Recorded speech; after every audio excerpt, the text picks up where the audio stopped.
All right, live look outside. You can see the flashing lights. 6th Avenue here, right outside of Rockefeller Center, one of the most key New York locations in the city, and a place where a lot of people are going to be watching this parade, the annual Macy's Thanksgiving Day Parade, that millions will watch today live, and security is tighter than ever. They've been putting up those pedestrian gates for days now at this point. And the NYPD ramping up their efforts after the deadly terror attack on a bike path in downtown Manhattan.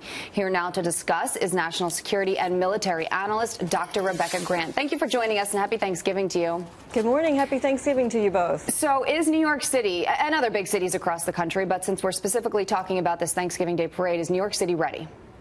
Absolutely, they're ready. But let me give you a little background on why. You know, ISIS has lost so much territory in Iraq and Syria that their strategy now is to try to carry out worldwide attacks. And we've seen them actually in over 20 countries, you know, London and, of course, most recently up in New York. So the #1 counter-terror strategy is to harden the target. That means police presence, the sand trucks that we've heard about, and making it very, very difficult for a would-be terrorist to try to pull off an attack. Yeah, well, as they get more and more eviscerated in those places, Syria and Iraq, there's a lot of talk that that's what ISIS will become, just online morphing people into their, people to do their dirty work for them in other places, hit the soft targets. You remember 2 summers ago in Nice when the truck plowed through on Bastille Day, killing almost 90 people. That was a big game changer for ISIS, too. And now we've seen reaction to that here in New York, where we barricade the streets to stop the car attack. That seems to be the future for ISIS. That's what they can probably do the best at this point, right?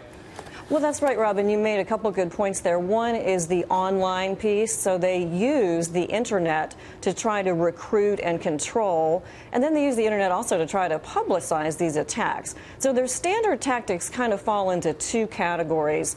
One is the vehicle attacks like we saw in Nice, in Germany, and of course then in New York too. The other one is very different. It's the small scale, typically a knife attack. Of course there was a hatchet attack in Queens in 2014. There was an attack on a mall in Minnesota in 2016. But what they really need is surprise. And surprise is one thing that any would-be ISIS attacker is not going to have in New York today. The New York Police Department is absolutely on top of this, and they've been carrying out enhanced security now for several years for the parade.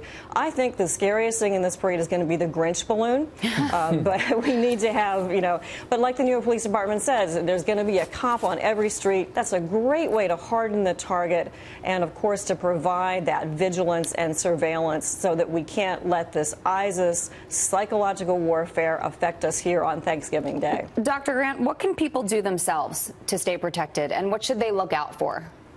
2 things. Have a plan. Keep your eyes open. And New York says they'll have a cop on every corner. They're outside your building right now, right? So if you see something, say something. But most of all, carry on. New Yorkers are gritty and resilient. All Americans are gritty and resilient. So the #1 thing is to carry on. Keep your eyes open, of course. Have a plan, but go about your day. Go to the parade. Go to church. Do whatever you're doing on Thanksgiving. Okay.